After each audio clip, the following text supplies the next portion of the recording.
کی مصنون دعائیں تمہیں بتائی گئیں، یہ دعائیں غسل کے وقت پڑھو گے یا نہیں پڑھو گے؟ جواب دو۔ پڑھیں گے۔ فقہی کتابوں میں ہے، فقہی کتابوں میں ہے۔ نور الایضاح مشہور مفتابی عبارت کی کتاب ہے اور داخل درس ہے، اس کی شرح ہے مراق الفلاح، اس میں بھی ہے کہ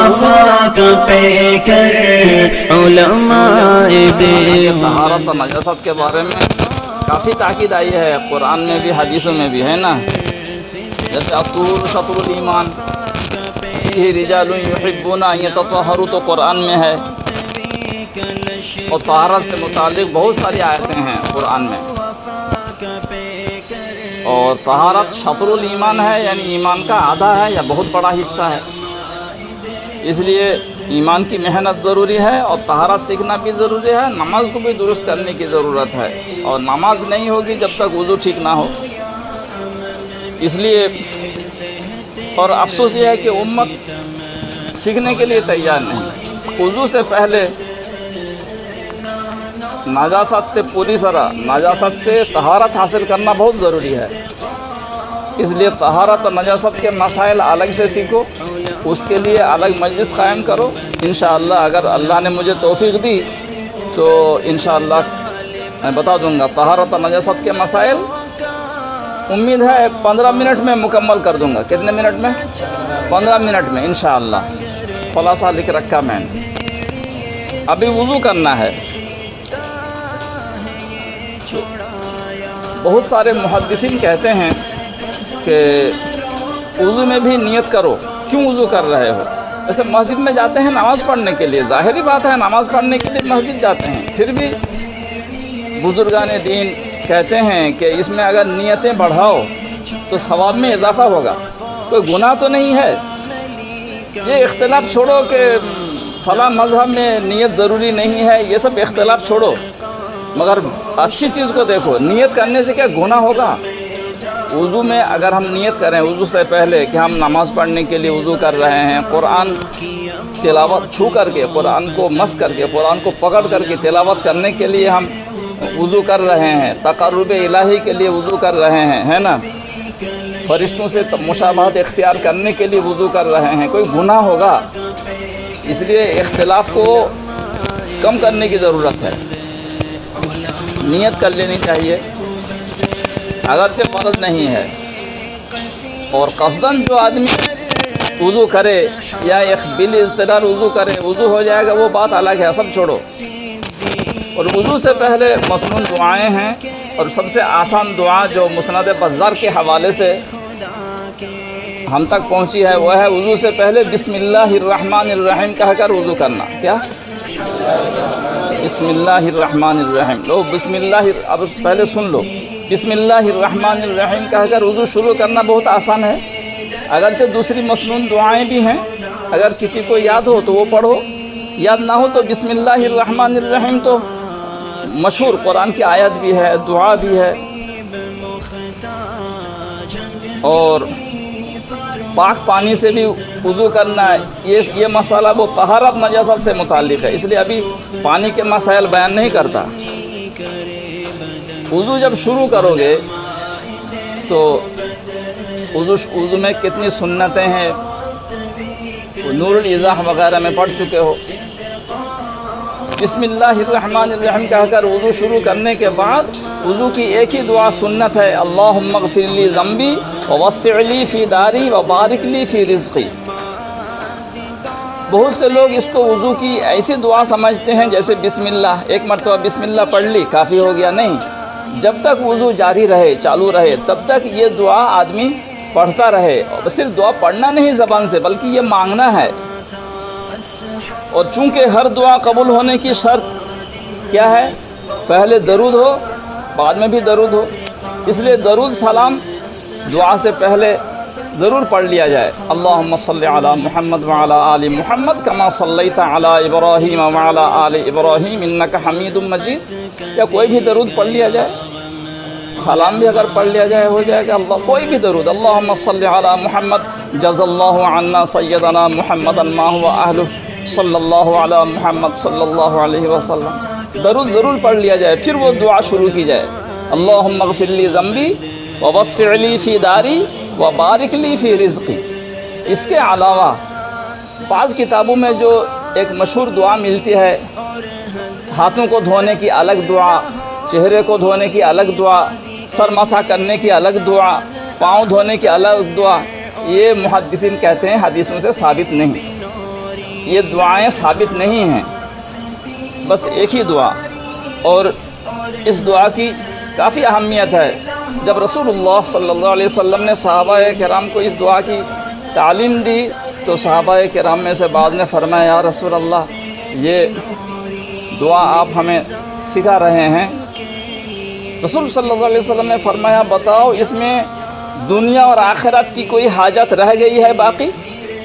خیال کرو، دنیا اتنی سی مختصر دعا 3 جملے میں دنیا اور آخرت کی ساری حاجتیں مانگ لی گئیں ان دعاؤں میں، ہے نا۔ اللہم اغفر لی ذنبی، اے اللہ میرے گناہوں کو بخش دیجئے، ووسع لی فی داری، اور میری رہائش گاہ، میرے رہنے کی جگہ کو وسیع کر دیجئے، وبارک لی فی رزقی، اور میری روزی میں برکت دیجئے۔ بتاؤ اس میں دنیا آخرت کی کوئی چیز باقی رہ گئی؟ مغفرت کے بعد پھر آخرت صاف ہے نا۔ اور رہنے کی جگہ سے مراد صرف دنیا مراد مت لو، دنیا کا گھر بھی چاہیے اور قبر بھی وسیع چاہیے، جنت بھی بڑی چاہیے، سب نیت کرو۔ ہم تو ساری نیتیں کرتے ہیں کہ میری قبر بھی وسیع ہو جائے، قبر تنگ نہ ہو، ہے نا۔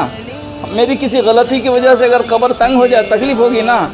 صحابہ کے دور میں یہ واقعہ پیش آیا، تو اس لیے یہ نیت کریں۔ علماء کرام نے لکھا ہے، یہ جو میں کہہ رہا ہوں الفقہ و احکامہ الدعاء و احکامہ الفقہیہ، اس میں اس دعا سے متعلق کافی تفصیلات ہیں۔ جو رسول اللہ صلی اللہ علیہ وسلم نے فرمایا بتاؤ اس میں دنیا آخرت کی کوئی حاجت باقی رہ گئی ہے یا نہیں، تو یہ حدیث کہاں پر ہے؟ الفقہ الدعاء و احکامہ الفقہیہ۔ اب جب دعا یعنی یہ دعا کب تک چالو رہے؟ جب تک وضو ختم نہ ہو، وضو ختم ہو جائے پھر آخر میں درود پڑھ لو، اس کے بعد کلمہ شہادت۔ کلمہ شہادت کتنی مرتبہ پڑھتے ہو تم لوگ؟ 1 مرتبہ۔ حسن حسین میں ہے اگر موقع ملے 3 مرتبہ پڑھنا چاہیے۔ کتنی مرتبہ؟ 3 مرتبہ تک، یہ معلوم نہیں بہت کو۔ اس لیے وضو سے فارغ ہونے کے بعد کلمہ شہادت اگر پڑھنے کا موقع ہو، جماعت فوت ہو جانے کا اندیشہ نہ ہو تو 3 مرتبہ پڑھ لیں گے۔ اشہد ان لا الہ الا اللہ وحدہ لا شریک لہ واشہد ان محمدا عبدہ ورسولہ۔ کلمہ شہادت کے صیغوں میں اگر فرق ہو کوئی حرج نہیں۔ پھر اللہم اجعلنی من التوابین واجعلنی من المتطہرین، معنی کا خیال رکھتے ہوئے بغیر دھیان کے دعا قبول نہیں ہوتی، بغیر دھیان کے غفلت کے ساتھ ذکر اور دعا سے پورا استفادہ نہیں ہوتا۔ حدیثوں میں اس کی صراحت ہے، غفلت کے ساتھ ذکر اور دعا سے پورا استفادہ نہیں ہوتا ہے۔ تو کلمہ شہادت کے بعد کون سی دعا پڑھنی؟ اللہم ہاں، اس کی فضیلت یہ ہے کہ جنت کے 8 دروازے کھل جاتے ہیں، جب جانے کا موقع ہوگا تو جس دروازے سے چاہے وہ داخل ہو سکتا ہے۔ اور ایک استغفار ہے مختصر، وہ موقوف بھی ہے اور مرفوع، دونوں قسم کی روایتوں سے ثابت۔ سبحانک اللہم و بحمدک اشہد ان لا الہ الا انت استغفرک و اتوب الیک۔ ہاں، اس استغفار کی بہت بڑی فضیلت ہے کہ اللہ جل جلالہ اس کو فائل میں بند کر کے رکھ دیں گے، قیامت ہی کو کھولیں گے، قیامت ہی کو اس فائل کو کھولیں گے۔ اس سے علماء نے استنباط کیا ہے اس آدمی کا ایمان محفوظ ہو جائے گا، کبھی مرتد نہیں ہوگا، کبھی مرتد نہیں ہوگا۔ تو ایمان کی حفاظت اگر کسی معمولی عمل میں ہو تو ہم کریں گے ضرور، ایمان کی حفاظت تو ضروری ہے۔ اس طریقے سے وضو کریں گے انشاءاللہ۔ چلو وضو کرو، بسم اللہ الرحمن الرحیم کہہ کر شروع کرو۔ ہاں اچھا، اس میں ایک بات یہ ہے کہ وضو کرتے ہوئے صحابہ کرام کے دور میں ایک واقعہ پیش آیا، جزئی واقعہ۔ جلدی جلدی وضو کرتے ہوئے وہ پاؤں کی ایڑی خشک رہ گئی، پاؤں کی، تو رسول صلی اللہ علیہ وسلم نے فرمایا ویل للاعقاب من النار، یعنی ایسی خشک ایڑیوں کے لیے ہلاکت ہے، یعنی جہنم ہے۔ یعنی وضو کے وقت جو ایڑی دھوئی نہیں گئی تو اس ایڑی کے لیے کیا ہے؟ ہلاکت ہے، یعنی جہنم ہے، جہنم کی آگ ہے۔ اس لیے عمدۃ القاری میں ہے کہ بعض صحابہ، عبداللہ بن عمر کا غالباً نام آیا ہے، بہت پہلے میں نے مطالعہ کیا، عبداللہ بن عمر رضی اللہ عنہ پاؤں کو 7 مرتبہ دھوتے تھے۔ ہمارے استاد محترم حضرت مولانا مفتی عبید اللہ صاحب نومحلی، فضائل اعمال اور منتخب احادیث کے مترجم، انہوں نے ہمیں جو وضو کی تعلیم دی، فرمایا پاؤں کو پہلے دھو لو، دونوں پاؤں کو، تو کھال خشک نہیں رہے گی بلکہ تر ہو جائے گی۔ پھر وضو کے دوران جب تم ترتیب وار اعضاء کو دھوتے ہوئے دونوں پاؤں کو 3 مرتبہ دھو گے، آسانی سے دونوں پاؤں دھل جائیں گے۔ اور یہ پہلے سے دھونا اس کو وضو میں شمار نہیں کیا جائے گا، یہ وضو کی تیاری ہے۔ یہ کیا ہے؟ وضو کی تیاری۔ جیسے ہم وضو کی تیاری کے لیے ہم حوض کے پاس آتے ہیں، ٹوٹی کے پاس جاتے ہیں، وضو کی تیاری ہم اس پر عمل کرتے ہیں۔ الحمدللہ ہمارے شاگرد لوگ بھی اس پر تلامذہ اس پر عمل کرتے ہیں۔ اس کو سنت نہ سمجھیں، سنت نہ سمجھیں، وضو کی تکمیل ہے، وضو کو اچھی طرح کرنے کی ایک گویا تیاری ہے۔ اور خیال کرو وضو کے وقت تلوے کو بھی دیکھ لینا، پاؤں کے تلوے میں کہیں کوئی رنگ لگ گیا ہے یا کوئی ایسا کچھ لگ گیا ہے جس سے پانی پہنچ نہیں رہا ہے، تلوے کو زیادہ دیکھنا ضروری ہے، باقی پورے اعضاء کو بھی دیکھنا ضروری ہے۔ اچھا ایک بات، یہ جو وضو کی مصنون دعائیں تمہیں بتائی گئیں، یہ دعائیں غسل کے وقت پڑھو گے یا نہیں پڑھو گے؟ جواب دو۔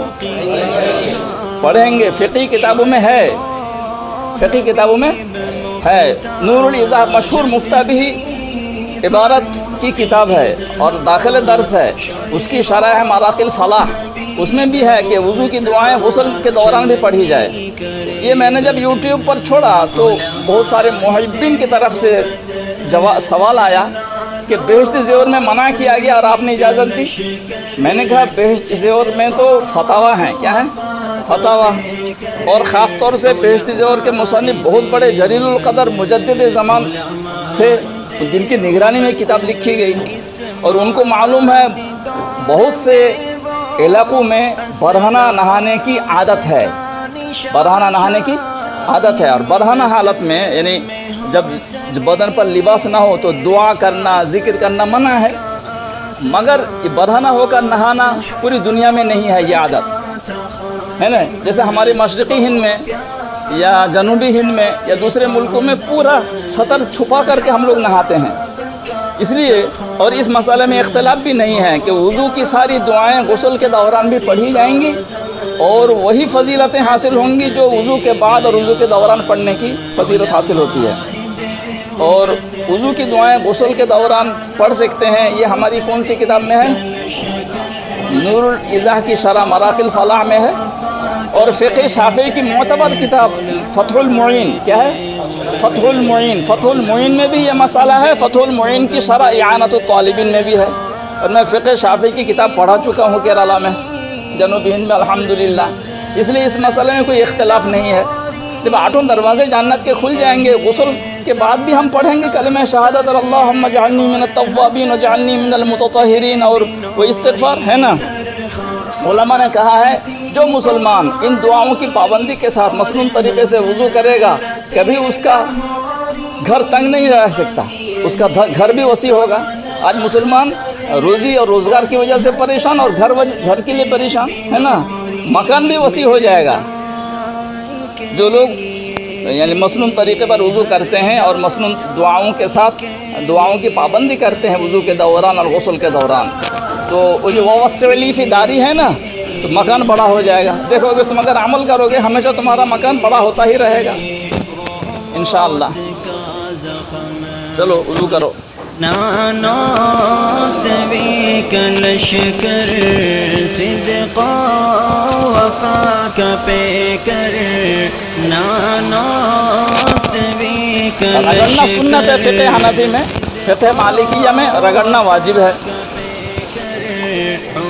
وضو کے دوران مسواک کر کے وضو کرنے سے نماز کا ثواب بڑھ جاتا ہے نا، ہاں وہ ثابت حدیثوں سے ثابت ہے۔ اور ہدایہ میں ہے وعند فقدہ یعالج بالاصبع، مسواک جب نہ رہے تو انگلی سے دانت صاف کر لے۔ اور یہ تقریباً 13 طرح کی مسواک ملتی ہیں انڈیا میں 12-13 قسم کی مسواک ملتی ہیں انڈیا میں. اس لیے کسی ہندوستانی کسی انڈین مسلمان کا وضو بغیر مسواک کے نہیں ہونا چاہیے، ہے نا. ایسے ملک میں گیا جہاں مسواک کا ایک قدم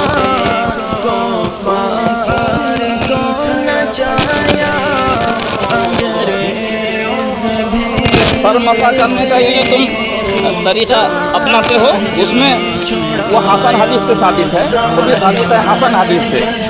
اور صحیح حدیث سے یہ ہے کہ دونوں ہاتھوں کو تازہ پانی سے تر کر کے سمجھے سامنے سے پیچھے کو لے جاؤ، پھر پیچھے سے سامنے کی طرف لے آؤ. یہ صحیح حدیثوں سے ثابت ہے بخاری مسلم میں. دونوں ہاتھوں کو تازہ پانی سے تر کر کے سامنے سے پیچھے لے جاؤ، پیچھے سے سامنے لے آؤ. یہ صحیح حدیث سے ثابت ہے. اور پورے سر کا مسح ہو جائے گا. اور یہ لے جانے سے 2 مسح شمار نہیں ہوں گے بلکہ ایک ہی مسح شمار ہوگا. اور یہ جو تم کرتے ہو یہ بھی ثابت ہے حسن حدیث سے. اس سے جو یہ ایسا کرتے ہو نا یہ بیکار نہیں ہے مگر اچھا ہی ہے.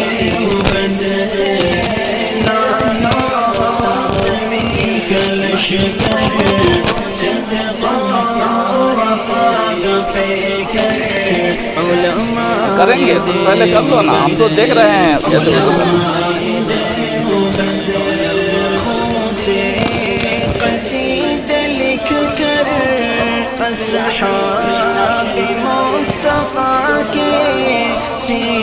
یہ کہیں کسی عبارتوں میں اشارہ ملتا ہے اور بعض علماء نے اس کو عضلات العوام میں شامل کیا ہے، بعض فقہا کی طرف سے اجازت ملتی ہے. اس لیے اختلاف میں مت پڑو.